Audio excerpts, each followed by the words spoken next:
অশেষ মেহেরবানিতে হিজরি নববর্ষের এই জুমার দিনে জুমার নামাজ আদায়ের উদ্দেশ্যে মসজিদে উপস্থিত হয়েছে।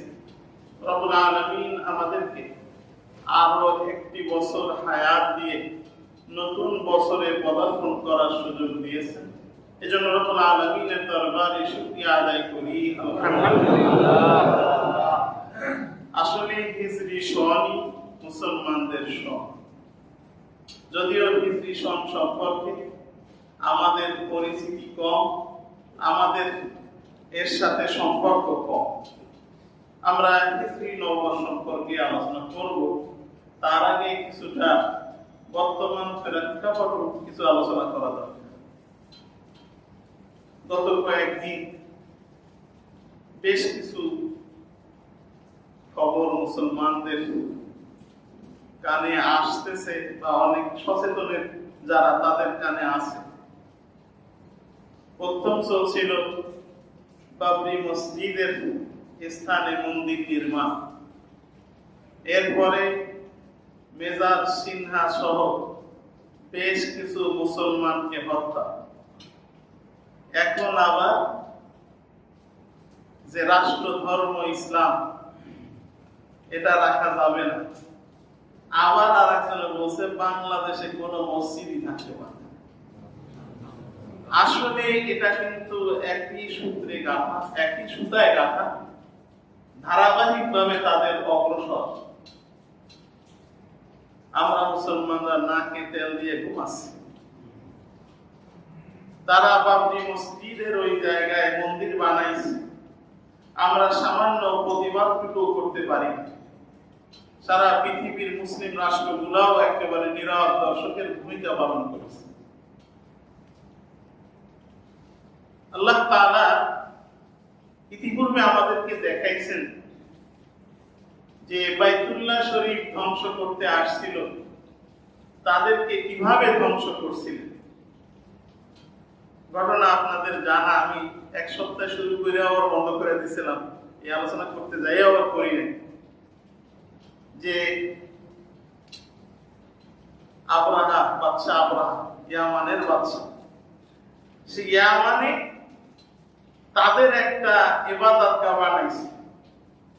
মুসলমানরা বাইতুল্লাহ হজ করতে যাবে না, ইয়ামানের মানুষ কোন জায়গায় করবে, সেইখানে হজ করবে। তার মানে তার ওই রকমই একটা মন্দির বানাইছে।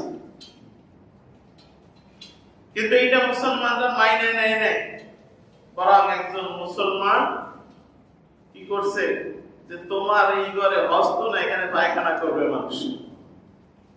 তোমার এই ঘরে তো হজ করবে না, কি করবে, পায়খানা করবে। সেটা করিয়া দেখাইছে। দেখাইলে বাদশা আবরাহা হস্তি বাহিনী নিয়ে মক্কায় আসছে আল্লাহর ঘর ধ্বংস করার জন্য। একেবারে মিনা আর মুজদালিফার মাঝামাঝি এইখানে যখন আসছে ওয়াদিয়ে মুহাসসাব, এই জায়গাটার নাম হলো ওয়াদিয়ে মুহাসসাব। এই জায়গায় পর্যন্ত যখন আসছে তখন আব্দুল মুত্তালিব হচ্ছে বাইতুল্লাহর মুতাওয়াল্লি। ওনার কানে সংবাদ আসছে যে এই পর্যন্ত আসছে, কি করবে, আল্লাহর ঘর আল্লাহ হেফাজত করবে। এরপরে আব্দুল মুত্তালিবের উট, বকরি, ভেড়া, দুম্বা এগুলো ওরা কি করছে, নিয়ে গেছে। উনি জায়গা বলছে আমার পশুগুলা ফেরত দাও। তোরা আশ্চর্য হয়ে গেছে যে বাইতুল্লাহ ভাঙতে আসছি, উনি তার মোতাওয়াল্লি, ওনার সে ব্যাপারে কোনো কথা নাই, ওনার মালামাল নিতে আসছে, ওনার পশুগুলা নিতে আসছে। তখন উনি উত্তর দিয়েছিলেন যে এইগুলা রক্ষণাবেক্ষণের দায়িত্ব আমার, আর ওই ঘরের রক্ষণাবেক্ষণের দায়িত্ব কার, আল্লাহ। যার দায়িত্ব সে পালন করবে। ঈমান ছিল তাদের, কি বলে, ঈমান ছিল। আরেকটা কারণ ছিল যে তখন কিন্তু মুসলমান যারা আল্লাহর প্রতিনিধি, খলিফা, তারা পৃথিবীতে ছিল না, তারা তো মুসলমান ছিল। এই জন্য আল্লাহ তাআলা তার ঘর হেফাজত করছেন। কিভাবে হেফাজত করছেন সকলের জানা, যে ছোট্ট ছোট্ট পাখি পাঠিয়েছে। আবাবিল বলি না, আবাবিল কিন্তু পাখি না, আবাবিল মানে ঝাঁকে যায়, আবাবিল মানে ঝাঁকে যায়, তো এরকম মানে পাখি। এই ছোট্ট ছোট্ট পাখি চড়ের চেয়ে একটু বড় কালো কালো পাখিগুলো এখনো আছে, যায় না, এখনো ভারতে আছে। এই পাখিগুলা 3টে করে অ্যাটম বোম নিয়ে আসছে সাগরের থেকে। ঠোঁটে একটু মাটি, 2 পায়ে 2 মাটি। কতটুকু পাখি ঠোঁটে কতটুকু মাটি নিতে পারছে, পায়ে কতটুকু মাটি নিতে পারছে, আপনারাই বুঝতে পারেন যে চরের স্মৃতি একটু বড়। আইনা ওই মাটি ছাড়ছে, ওই মাটি যে সৈনিকের মাথায় পড়ছে ও মারা গেছে, ওরে ভেদ করিয়া ওই হাতিতে লাগছে, হাতিও মারা গেছে। তাহলে কেমন অ্যাটম বোমের চেয়েও এভাবে আল্লাহ তাআলা বাইতুল্লাহ শরীফে হেফাজত করছিলেন। এখন আল্লাহ তাআলা এই মসজিদ ভাঙা মন্দির বানায়, ওই পাখি তো পাঠান না। কেন পাঠান? পাঠান না, আপনার আমার ঈমানি পরীক্ষা চলতেছে। কারণ আপনি আমি দাবি করি যে আমরা আল্লাহর গোলাম, আমরা দাবি করি যে আমরা আল্লাহ সন্তুষ্টির জন্য সবকিছু করতে পারি, তা আপনি আমি কিছুই করতেছি না। এই জন্য আল্লাহ তাআলা তার সাহায্য পাঠাচ্ছে। কিন্তু আল্লাহ তাআলা সেই আল্লাহ তাআলা আছেন, এখনো সাহায্য পাঠাইতে পারে। আসলে এরা কখনোই মুসলমানদের জন্য আপন না। আল্লাহ তাআলা পরিষ্কার বলেছেন, ওয়ালা তাজিদান্না শাত্তান নাসি আদাওয়াতাল লিল্লাযিনা আমানুল্লাযিনা ওয়া ইয়াহুদ ওয়াল্লাযিনা আশরাকু। যে মুমিনদের সবচেয়ে বড় দুশমন হলো ইহুদি এবং মুশরিক। সুতরাং ওরা আপনার আমার আপন না। মেজাজ সিনহা সহ অনেক মুসলমানকে ক্রস ফায়ার দিয়েছে, তাদের স্বজাতি একজন সন্ত্রাসীকেও কিন্তু সে ক্রস ফায়ারও দেয় নাই, অ্যারেস্টও করে নাই। তাদের কি সন্ত্রাসী নাই? আসলে মুসলমানদেরকে নিধন করতে তাদের খুব ভালো লাগে। আবার রাষ্ট্র ধর্ম ইসলাম, এতে যে আমরা খুব বেশি আগাইছি তা না, তারপরেও 85% মুসলমান সেই দেশের রাষ্ট্রীয় বাংলা ভাষাভাষী মানুষ বেশি বলে রাষ্ট্রভাষা যদি বাংলা হয়, কারণ বাংলাদেশে অন্য ভাষাভাষী মানুষ আছে না? আছে, এখনো উর্দু ভাষাভাষী মানুষ কিছু আছে। তারপরে ওই উপজাতীয় আঞ্চলিক ভাষার কিছু মানুষ আছে। সেই থাকা সত্ত্বেও বেশিরভাগ মানুষের ভাষা বাংলা, এই জন্য আমাদের রাষ্ট্রীয় ভাষা কি? তাই যদি হয় বেশিরভাগ মানুষের ধর্ম ইসলাম, সে দেশের রাষ্ট্র ধর্ম ইসলাম থাকবে না, হিন্দু থাকবে। অথচ এর বিরুদ্ধেও ষড়যন্ত্র শুরু হয়ে গেছে যে রাষ্ট্র ধর্ম ইসলাম থাকতে পারবে। এরপরে আবার এত সাহস যে বাংলাদেশে একটা মসজিদও থাকে। তার মানে হচ্ছে মুসলমানদের ধৈর্যকে ওরা দুর্বলতা মনে করতেছে। আমরা ধৈর্য ধারণ করতেছি, আমরা সহিংস হচ্ছি না, বরং তাদের প্রতি সদয় হচ্ছি। আর তারা মনে করতেছে যে আমরা খুব দুর্বল। আসলে আমরা দুর্বল না, আমরা দুর্বল হইলে আমাদের আল্লাহ দুর্বল না, কি বলে? এখনো ইমানদার আছে, এমন চোখের পানি ফালাইলে আল্লাহর সাহায্য সাথে সাথে আসতে পারে এমন মানুষও এখনো। তারপরেও আপনার আমার ইমানি পরীক্ষা দিতে হবে, এর প্রতিবাদ আপনাকে আমাকে জানাইতে হবে, কি বলেন? আমরা রাষ্ট্র ধর্ম ইসলাম এটা চাই না? চাই না? সবাই চাই না? দুইজনে চাই? সবাই চাই। যদি রাষ্ট্রভাষা আমাদের বাংলা হয়, বেশিরভাগ মানুষের ভাষা বাংলার কারণে বেশিরভাগ মানুষ, আমরা 85% মানুষের ধর্ম ইসলাম, সুতরাং আমাদের রাষ্ট্র ধর্ম ইসলামই থাকবে, অন্য কোনো ধর্ম মানি না, কি বলেন? এরপরে যে বিষয়টি আমি বলতে চাই সেটা হলো, করোনা কিন্তু চলে যায় না, কি বলেন? গেছে নাকি? কমেও না, আক্রান্তের সংখ্যাও বাড়তেছে, মৃত্যুর সংখ্যা যা হিসেবে আসতেছে তাও কমে না, কি বলেন? তাহলে এই করোনা যায় না আর যাবেও, একেবারে যাবেও, বরং নতুন নতুন রোগের আবির্ভাব, নতুন নতুন এরকম গজবের আবির্ভাব। কারণ হলো মানুষের মানুষের কিছু অপরাধ আছে, যেই অপরাধের শাস্তি আল্লাহ দুনিয়ায় দেন, আখিরাতেও দেন। কিছু অপরাধ, যেই অপরাধের শাস্তি আল্লাহ তাআলা দুনিয়ায়ও দেন, আখিরাতেও দিবেন।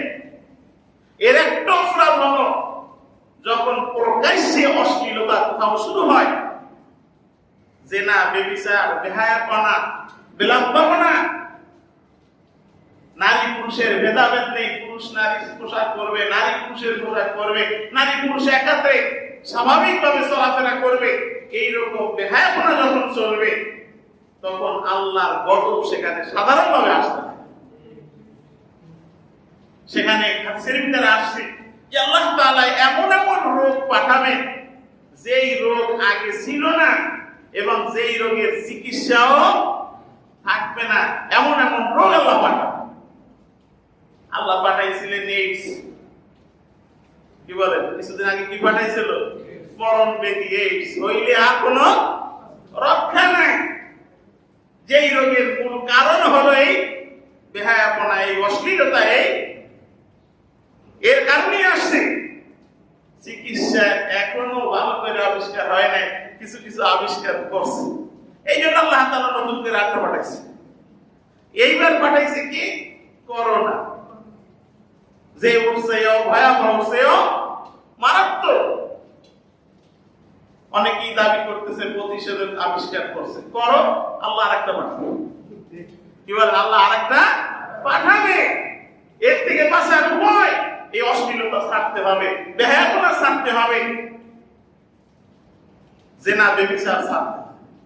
যদি এটা না ছাড়া হয়, এটার চিকিৎসা আবিষ্কার হইতে পারে, কিন্তু আরেকটা আল্লাহ পাঠাবে যেটার চিকিৎসা এখন আবিষ্কার করতে। তাহলে একটা অপরাধ হলো যখন অশ্লীলতা কোথাও শুরু হবে, সেখানে আল্লাহ নতুন নতুন রোগ পাঠাবে। এটা দুনিয়ার শাস্তি, আর আখিরাতে শাস্তি আছে। দুই নম্বরে আরেকটা অপরাধ, তার শাস্তি আল্লাহ দুনিয়ায় দেবেন। যদি কোথাও ওজনে কম দেওয়া শুরু হয়ে যায়, সেখানে আল্লাহ তাআলা হয় দুর্ভিক্ষ দিবেন, না হয় তাদের জীবন যাপনে অশান্তি। আজকের ওজনে কম এ দেওয়াটাই মনে হয় একটা ব্যবসা, মানে ব্যবসা মাইনে ওজনে কম দেওয়া, এরকম একটা নীতি হয়ে গেছে। 100 টাকায় 3 কেজি আলু কিনে মাইপে দেখি 350 গ্রাম কম। কি বলে? 350 গ্রাম কম। বললাম না, আটা একটা আছে, আমি দেখি প্রায় মাঝে মাঝে যে আসলে কি করে।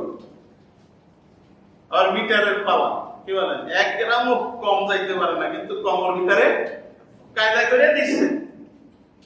এইরকম ওজনে কম যদি দেওয়া শুরু হয়, সেখানে আল্লাহ তাআলা হয় দুর্ভিক্ষ দেবে, না হয় কি দেবেন? জীবন যাপনে অশান্তি। অশান্তি, শান্তি নেই। টাকা আছে, পয়সা আছে, খাইতে পারবা না, সব খাওয়া নিষেধ, অশান্তি। আবার সব কিছু আছে, সব কিছুই আছে, কিন্তু একসাথে বসে স্বামী স্ত্রী খাইতে পারেন না, গন্ডগোল, মানে অশান্তি। আর দুর্ভিক্ষ কিন্তু আপনার আমার আসার সম্ভাবনা হয়ে গেছে। উত্তরবঙ্গ বন্যায় ডুবে গেছে, দক্ষিণবঙ্গ জোয়ারের পানিতে তলায় আছে। কি বলেন? জোয়ারে দেখতেছেন না, তলায় আছে। আর এই একাধারে বৃষ্টি, এর দ্বারাও সব জায়গায় কি হচ্ছে? ফসলের ক্ষতি হচ্ছে। দুর্ভিক্ষর পূর্বাভাস কিন্তু শুরু হয়ে গেছে। এর থেকেও বাঁচার উপায় কিন্তু ওইটা, ওজনে কম দেওয়া কি করতে হবে? ছাড়তে হবে। যেখানে আল্লাহ তাআলা বলেন ওজন সঠিকভাবে দাও, আবার আল্লাহ বলেন পারলে একটু বেশি দাও, একটু বেশি দাও, কম দিতে বলেন না। কিন্তু মাপার সময় দেখা যায় অনেক বেশি দিচ্ছে। আসলে কিন্তু চিন্তা করা উচিত, আমি আজকের মালে কম দিলাম, আল্লাহর এক বান্দারে ঠকাই না, আমার নামাজ কিছু কাজে লাগবে না, আমার রোজা কাজে লাগবে না। আবার অনেকে তো এইকে কম দেওয়ার জন্য মাথায় টুপি দিয়েও নেই, টুপি দিয়াও এই অন্যায় করতেছে, অপরাধ। এই জন্য ওজনে কম দিলে সেখানে দুর্ভিক্ষ আসবে, এটা দুনিয়ার শাস্তি। 3 নম্বরে, যদি যাকাত না দেয় তাহলে সেখানে অনাবৃষ্টি অতিবৃষ্টি হবে, হয় বৃষ্টি হবে না, আর হইলে আর যাবে না। যারা যাকাত যদি না দেয়, যেই এলাকার মানুষ, যেই সমাজের মানুষ, যেই দেশের মানুষ যাকাত দিতে ঘড়িঘুষি করবে, যাকাত সঠিকভাবে দেবে না, সেখানে হয় আল্লাহ বৃষ্টি বন্ধ করে দেবে, অথবা বৃষ্টি এই দেবে গজব হিসাবে। আজকে যাকাত না দেওয়া মানুষ অনেক আছে। আমি এই কথা আগেও একবার বলেছি যে একসময় বাংলাদেশ ব্যাংকের ডেপুটি গভর্নর ছিলেন, এনবিআর এর চেয়ারম্যান ছিলেন হান্নান সাহেব। আপনারা অনেকে নাম জানেন, যে কলাম লেখেন, ইনকিলাবি কলাম লিখতেন, নয়াদিগন্তে কলাম লিখতেন। এই হান্নান সাহেব উনি যখন ডেপুটি গভর্নর, ওনার একটা লেখা আমি পড়ছি।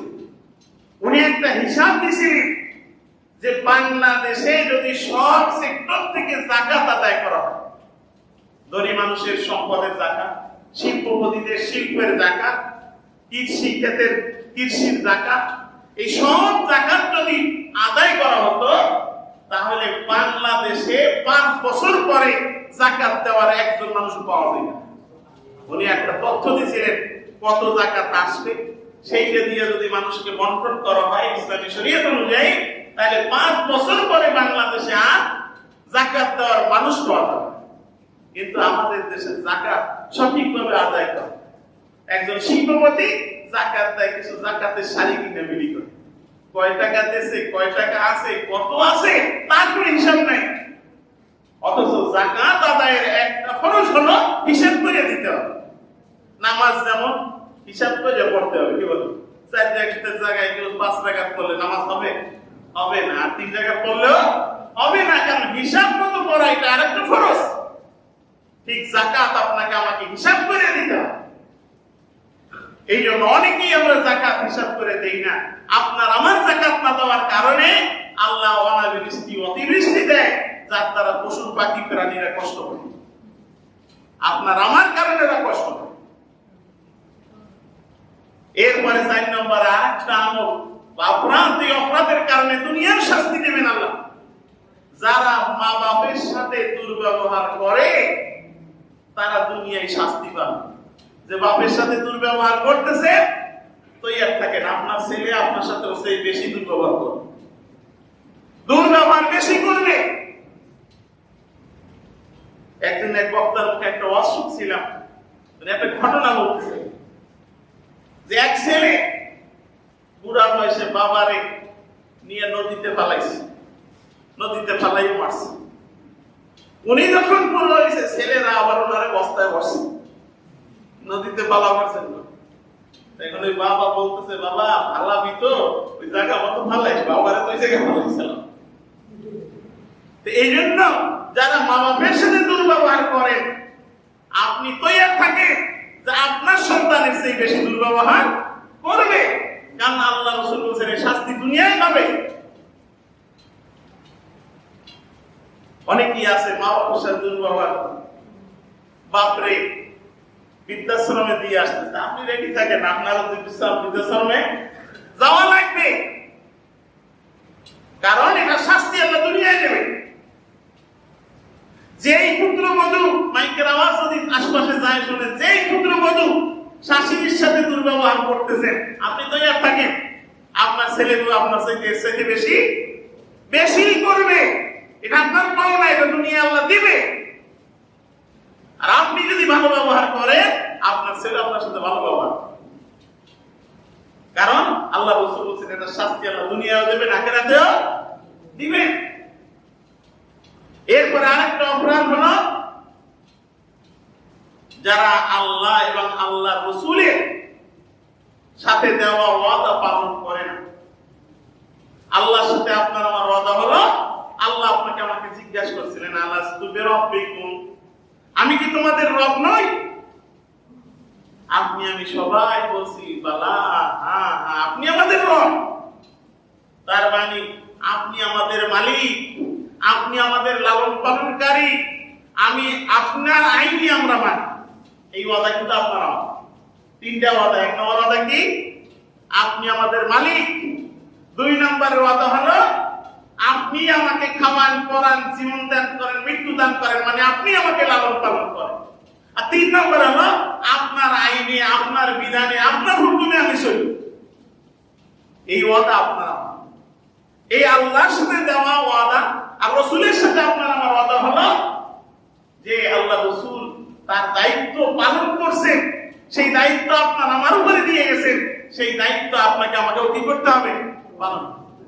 এই আল্লাহ এবং আল্লাহ রাসূলের সাথে যে ওয়াদা আছে, সেই ওয়াদা যদি কেউ পালন না করে তাহলে আল্লাহ তাআলা তাদেরকে ভিন জাতি, ভিন দেশীয় দিয়ে শাসন করে। আমাদেরকে মুসলমানদেরকে এখন ভিন জাতি সৌদি আরব শাসন করতেছে, কি বলেন করে না? সব করতেছে, কারণ এই মুসলমানরা আজকে সেই আল্লাহর সাথে কৃত ওয়াদা পালন করতেছে না, রাসূলের সাথে করা ওয়াদা আমি পালন করতেছি না। এই জন্য বিজাতিরা, বিদেশিরা আজকে আপনাকে আমাকে শাসন করতেছে। আজকে সারা পৃথিবীর মুসলমানরা ওই ইহুদিদের দ্বারা শাসিত, ওই আমেরিকার দ্বারা শাসিত, ওই ইসরায়েল দ্বারা শাসিত। কারণ একটাই, যে আজকে আমরা আল্লাহর সাথে দেওয়া ওয়াদা পালন করতেছি।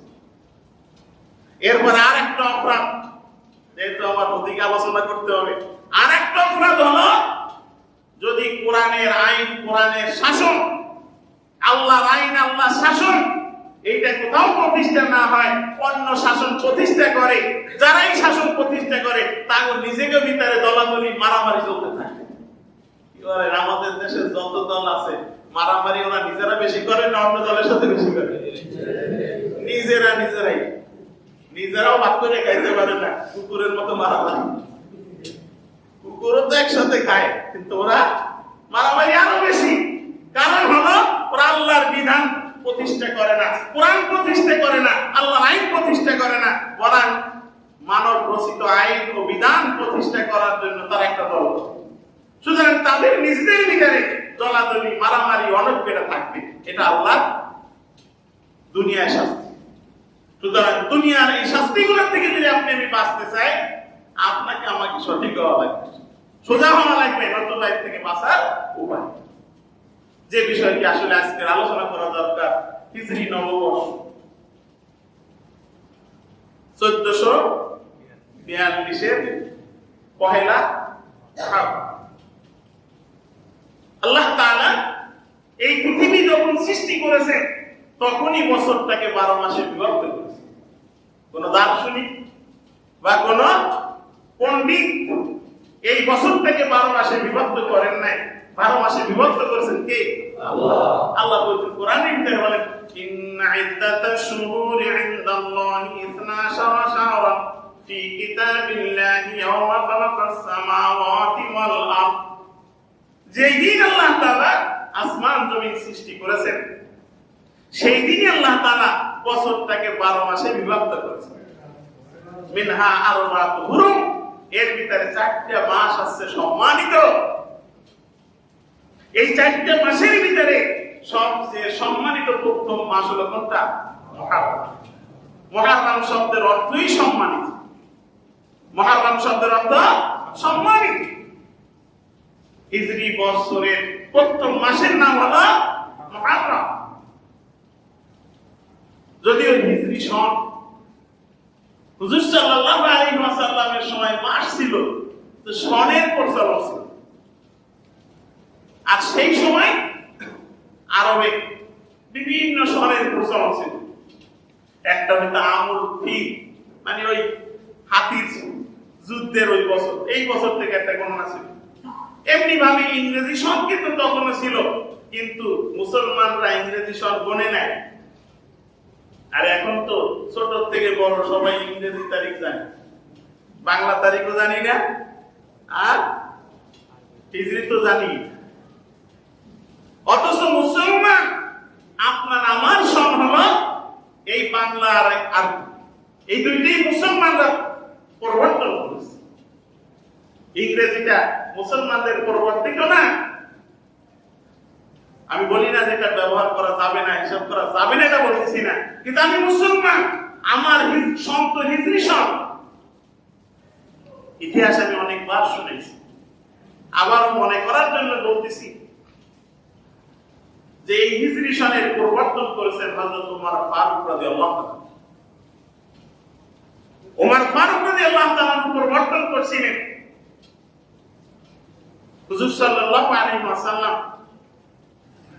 10টি বছর রাষ্ট্র পরিচালনা করেছেন, রাষ্ট্রপ্রধান ছিলেন। রাষ্ট্রপ্রধান হইলে বিভিন্ন ফাইলে তার সই করা লাগে। হুজুর সাল্লাল্লাহু আলাইহি ওয়াসাল্লাম স্বাক্ষর করতেন, ওই যে মোহর দিতেন, স্বাক্ষর করতেন, কিন্তু কোন তারিখ লিখতেন না।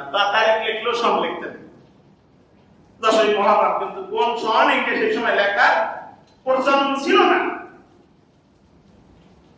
এরপর হযরত আবু বকর সিদ্দিক রাদিয়াল্লাহু তাআলা উনি খলিফা হলেন। উনি হুজুর সাল্লাল্লাহু আলাইহি ওয়াসাল্লামের একেবারে হুবহু অনুসরণ করছেন, কোনো কিছু কি করেন না, পরিবর্তন করেন। হযরত ওমর ফারুক রাদিয়াল্লাহু তাআলা যখন খলিফা, উনি দেখলেন একটা জটিলতা, রাষ্ট্র অনেক বড় হয়েছে, মসজিদে নববীর ভিতরে এখন রাষ্ট্রের কার্যক্রম চলে না, রাষ্ট্রের কার্যক্রম কিছু বাইরে নামাইছে। যারা হজে গেছেন দেখছেন যে পুরাতন মসজিদে নববীর সামনে খোলা আছে 6-7 দেওয়া, ওই জায়গায় রাষ্ট্রের কিছু তখন ডিপার্টমেন্ট বের করছিলেন। ওমর ফারুক রাদিয়াল্লাহু তাআলা আনহু পুরাতন ফাইল অনেকটা দেখতে গিয়া বুঝতে পারেন না যে কোনটা আগে কোনটা পরে, কারণ সম যদি না থাকে কোনটা আগে কোনটা পরে বোঝা যায়। তখন ওমর ফারুক রাদিয়াল্লাহু তাআলা আনহু শীর্ষস্থানীয় সাহাবায়ে কেরামদের নিয়ে একটা পরামর্শ রাখেন, কি করা যায়।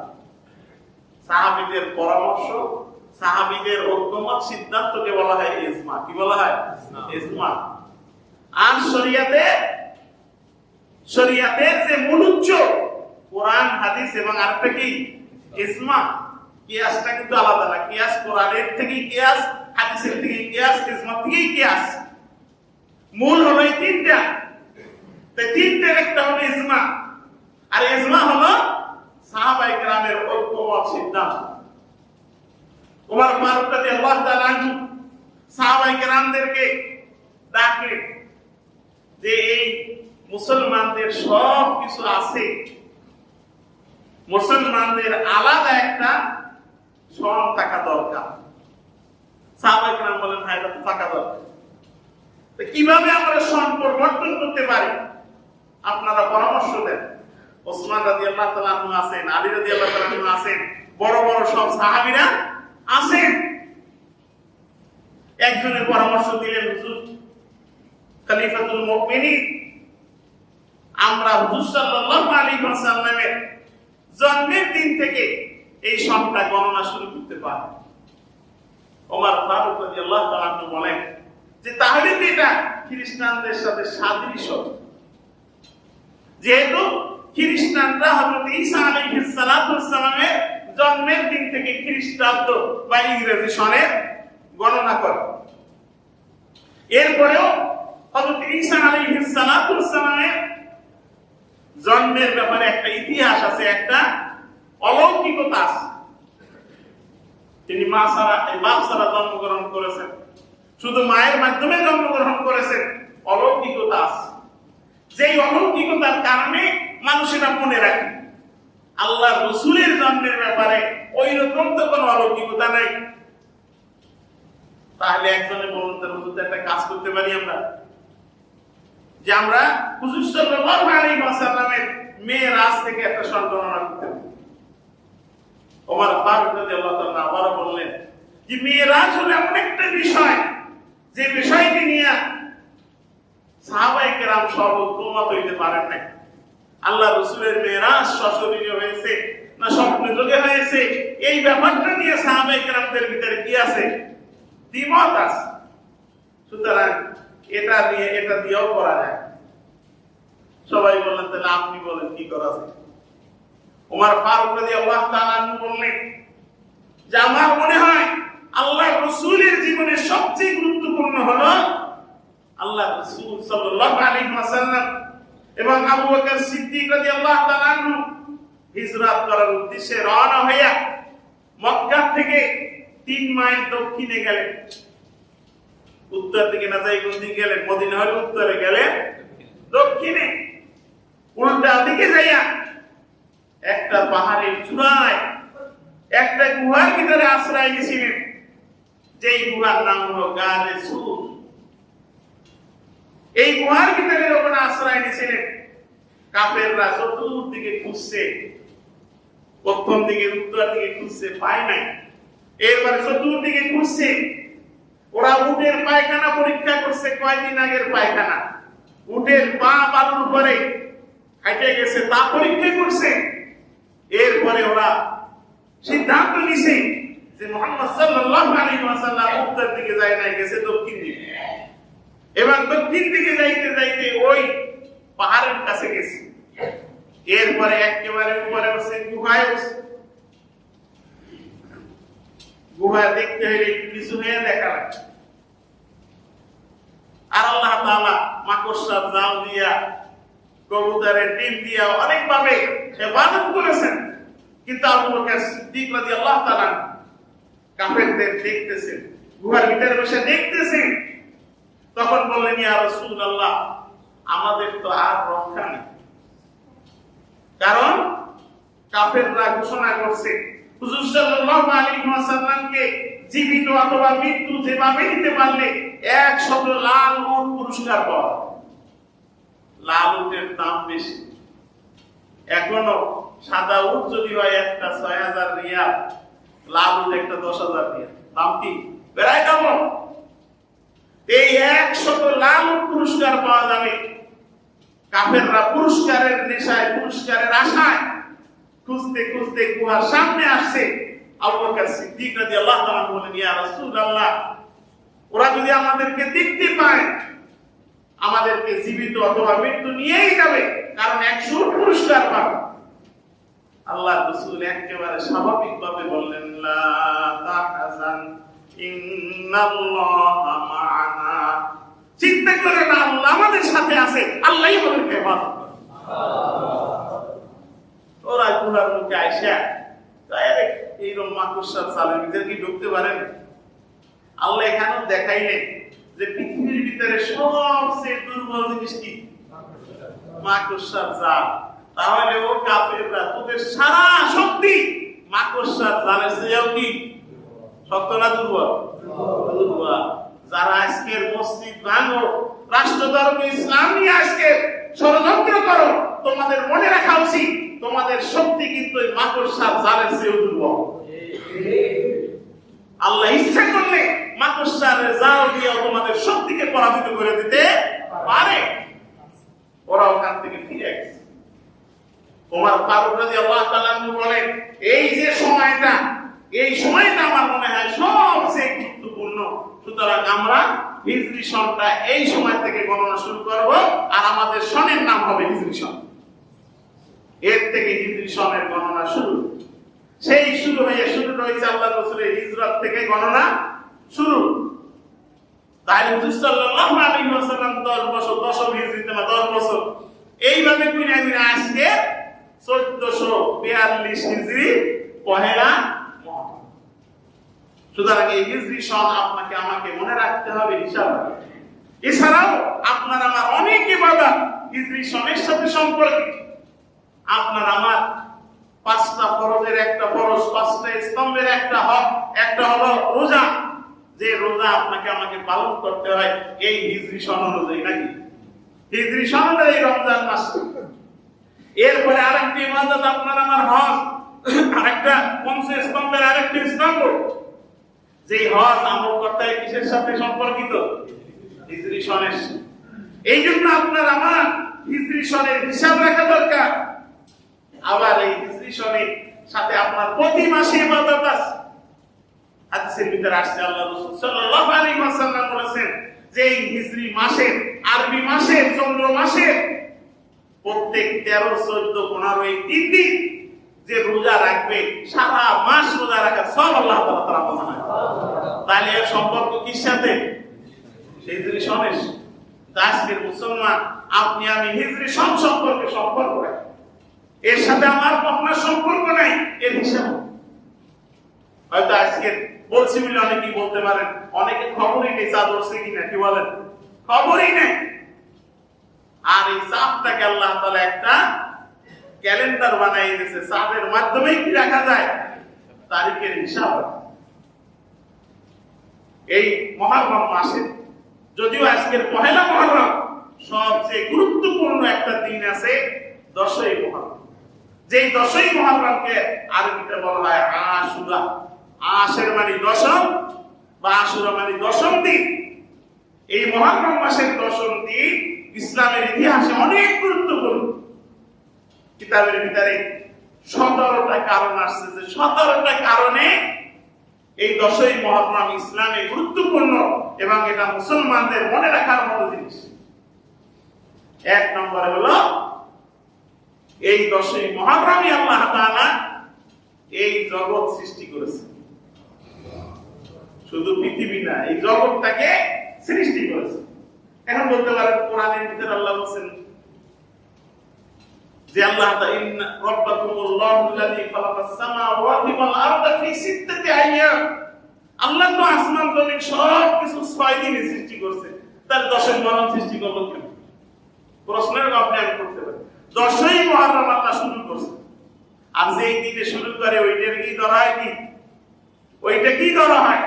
আল্লাহ তাআলা এই জগৎ সৃষ্টি শুরু করেছে 10ই মুহররম। এরপরে আপনার আমার আদি পিতা হযরত আদম আলাইহিস সালাতু ওয়াস সালামের জন্মদিন এই 10ই মুহররম। অর্থাৎ আদম আলাইহিস সালাতু ওয়াস সালামকে আল্লাহ তাআলা সৃষ্টি করার জন্য এই পৃথিবীর উপরিভাগ থেকে মাটি নিয়েছেন। এটা কিন্তু এই নামের ভিতরে আছে আদম। আদম আলাইহিস সালামের নাম কি? আদম। আদম শব্দের 3টা অর্থ। আদম শব্দের 3টা অর্থ। এক নম্বর আছে আদম হলো, আদম শব্দের অর্থ খলিফা। যেহেতু আল্লাহ তাআলা আদম আলাইহিস সালাতু ওয়াস সালামকে খলিফা হিসেবে পাঠাইছেন, প্রতিনিধি হিসেবে পাঠাইছেন, এই জন্য তার নাম হলো আদম। 2 নম্বরে আদম শব্দের অর্থ হলো আদিমুল আরদ, মাটির উপরিভাগ। যেহেতু আদম আলাইহিস সালাতু ওয়াস সালামকে সৃষ্টি করতে পৃথিবীর সমস্ত মাটির উপরিভাগ থেকে মাটি দিয়েছেন, নিয়ে আল্লাহ তাআলা আদম আলাইহিস সালাতু ওয়াস সালামের দেহ মোবারক সৃষ্টি করেছেন। এরপরে 10ই মুহররম তার ভিতরে রূহ দিয়া তাকে সচল করেছেন। এরপরে আদম শব্দের 3 নম্বর অর্থ হলো উদমা বা বাদামি রং। আদম আলাইহিস সালাতু ওয়াস সালামের গায়ের রং ছিল বাদাম, সিনাইয়ের উপরে একটা পাতলা আবরণ আছে, কালারটা খুব সুন্দর লাগে না? ওই রকম রং ছিল আদম আলাইহিস সালামের, এই জন্য তার নাম হলো আদম।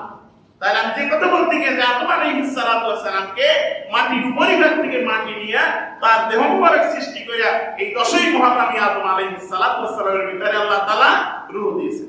এমনি ভাবে আরো কতগুলো কারণ আছে।